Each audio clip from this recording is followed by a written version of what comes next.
Hello everyone, study gate के YouTube channel में आपका स्वागत है। मैं हूं निशांत शर्मा। वीडियो देखने से पहले अगर आपने हमारी एप्लीकेशन डाउनलोड नहीं की, अगर टेलीग्राम चैनल नहीं ज्वाइन किया तो आप ज्वाइन कर लो। बिकॉज तो जाइए टेलीग्राम डाउनलोड कीजिए। एप्लीकेशन हमारी है स्टडी कीड़ा के नाम से प्ले स्टोर पे, उसको डाउनलोड कीजिए और जुड़े रहें स्टडी कीड़ा से। तो चलिए चलते हैं वीडियो के ऊपर। आज जो हम लेटर डिस्कस करने वाले हैं वो 18/3/2025 का मतलब एकदम लेटेस्ट लेटर है। ये लेटर पहला पोर्शन इसका इंग्लिश में है, वही पहला हिंदी में और दूसरा इंग्लिश के अंदर है। इसके अंदर जो लेटर जो है वो लिखा है प्रिया सुदर्शनी मैम, जो डायरेक्टर फाइनेंस एस्टेब्लिशमेंट है रेलवे बोर्ड की। उन्होंने किसको लिखा है? सभी जीएम्स को, प्रिंसिपल फाइनेंस एडवाइजर्स को, ऑल जो जोनल रेलवेज प्रोडक्शन यूनिट्स होती हैं उनको, आरडीएसओज के जो डीजीज होते हैं और नायर, मतलब ये लेटर इन रेलवे के जितने भी कर्मचारी हैं ना, अलग अलग डिपार्टमेंट, सबको एड्रेस हो रहा है। और इस लेटर के अंदर आप इसको पढ़ने जाओगे ना तो समझ कुछ भी नहीं आएगा आपको। हम हिंदी वाले वर्जन में चलते हैं। इसके अंदर वो क्या कर रहे हैं, जब रेलवे क्या करता है, जब भी कोई सेंट्रल लेवल पर कुछ अगर नोटिफिकेशन आता है या कोई चीज़ इंट्रोड्यूस होती है तो रेलवे अपना एक लेटर निकालता है कि वो जो लेटर आया था हम उसको भी शुरुआत कर रहे हैं, चाहे वो डीए हो, चाहे वो कोई भी चीज़ हो। ठीक है, तो सिमिलरली जो यूपीएस आई थी वो लगाया किसने था? सेंट्रल गवर्नमेंट ने लगाया था। तो उसको इंट्रोड्यूस करने के लिए रेलवे एम्प्लॉयज़ पे भी वो लागू होगा, उसके लिए लेटर आया है। आप इस लेटर को, इसके बीच के पोर्शन को नहीं पढ़ेंगे हम देखते हैं क्या बोलना चाह रहे हैं। वित्त मंत्रालय की अधिसूचना, ये नंबर है, के तहत, और वित्त मंत्रालय ये सब लिखा हुआ है कि अधिसूचना, ये पूरा नंबर है, के तहत परिपत्रित में आंशिक संशोधन करते हुए राष्ट्रीय पेंशन प्रणाली मतलब एनपीएस में शामिल सरकारी कर्मचारियों के लिए राष्ट्रीय पेंशन प्रणाली के अंतर्गत मतलब एनपीएस के अंतर्गत एक विकल्प के रूप में यूपीएस योजना शुरू करने हेतु, उस योजना को शुरू करने हेतु वित्तीय सेवाएं विभाग द्वारा जारी, ये जो वित्तीय सेवा विभाग जो है वित्त मंत्रालय ने जो जारी किया था 24/2025 को, क्या जारी किया था? एक गैजेट जारी किया था। ठीक है, ये गैजेट जारी किया था, वो गैजेट और कुछ नहीं, यही गैजेट था।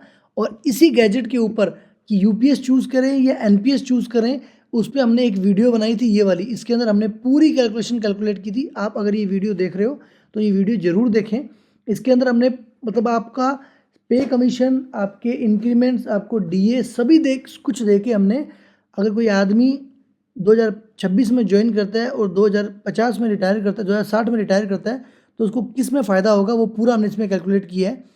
तो इस लेटर में इन्होंने बस वही बोला कि उस चीज़ की हम शुरुआत करते हैं, और विषय भी वही रखा कि राष्ट्रीय पेंशन प्रणाली के अंतर्गत एक विकल्प के रूप में यूपीएस योजना की शुरुआत। और लास्ट में उन्होंने क्या लगा दिया? गैजेट लगा दिया। 18 पेज की ये पीडीएफ है और कुछ नहीं, 15 पेज का तो ये गैजेट है जो आपको देख सकते हो, और 3 पेज का ये लेटर है, और सेम टू सेम उसमें चिपका दिया। तो रेलवे के अंदर अब आपको विकल्प चूज़ करने का ऑप्शन शुरू हो जाएगा। ठीक है, तो जिसने भी यूपीएस चूज़ करना है, जिसने भी एनपीएस चूज़ करना है, उनसे पूछा जाएगा तो वो चूज़ क्या करना है, क्वेश्चन ये आएगा, और वो चूज़ कैसे कर सकते हो इसको आप देख सकते हो। देखो इसके अंदर एक जो डाउट था मेरे को, वो डाउट अब मैंने गैजेट देखा वापस से तो उसके अंदर भी क्लियर हो गया। हमने एक लमसम की कैलकुलेशन की है। इसमें देखो लमसम कैलकुलेट किया है इन्होंने। लमसम कैसे कैलकुलेट किया इन्होंने कि अगर कोई आदमी वीआर दे रहा है 25 साल की सर्विस करने के बाद, बेसिक पे of the rate of superannuation on VR, मतलब चाहे रिटायर हो गया चाहे वीआर हो, ठीक है, उसकी कितनी है? बेसिक 45,000 है। उस टाइम पे डीए इतना है, टोटल कितना बन रहा है उसका? 68,000। अब उसने अगर 20 साल नौकरी की है तो याद देखो ये किससे मल्टीप्लाई कर रहे हैं? इसके 1/10 से, मतलब लास्ट जो तुम्हारी बेसिक होगी, ठीक है, और उस पर जो डीए मिलेगा वो कंबाइन करके जो तुम्हारी सैलरी बनेगी उसका 1/10 कर दो। अगर तुम 30 साल नौकरी करते हो तो 30 साल को डबल महीनों में कन्वर्ट करोगे और 6 महीने के पोर्शन बनाओगे तो वो कितने बन जाएंगे? 60। जितने भी साल हो उसको डबल कर देना, उसको मल्टीप्लाई कर देना तुम्हारे उस टाइम के बेसिक से। आप जब इस वीडियो को देखोगे तो इसके अंदर आपका लास्ट जो पेंशन है वो 18 लाख के आसपास दिखाया हुआ है। तो आप सोचोगे यार 18 लाख पेंशन हो सकता है किसी का? तो हो सकता है।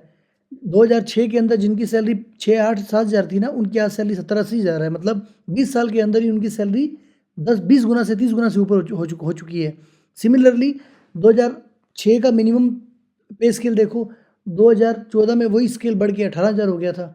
ठीक है, लगभग 2.5 गुना 3 गुना से ऊपर, मतलब 10 साल में ही वो इंक्रीमेंट डबल ट्रिपल जैसा हो गया था उनकी सैलरी 10 साल के अंदर ही। तो इसलिए इसमें हमने कुछ नया नहीं किया है। जो गवर्नमेंट हमको आज तक देती आई है, हमको क्या देती है? 10 साल में इंक्रीमेंट देती है, हमने लगाया है। डीए देती है, हमने लगाया है। हमको हर साल के 1 जनवरी को या 1 जुलाई को इंक्रीमेंट मिलते हैं, हमने वो लगाया है और उसके हिसाब से हमने कैलकुलेशन की है। बाकी आपकी मर्ज़ी है, यूपीएस चूज़ करना है या एनपीएस, क्या चूज़ करना है ये वीडियो ज़रूर देख लेना। उसके अलावा कोई और आपको ऑप्शन दिखता है तो आप वो भी देखना, बट जो भी चूज़ करना, ध्यान से चूज़ करना। और कोई भी नया अपडेट आता है तो हम आपके लिए ज़रूर लेके आएँगे। टिल देन जुड़े रहें स्टडी कीड़ा से। धन्यवाद।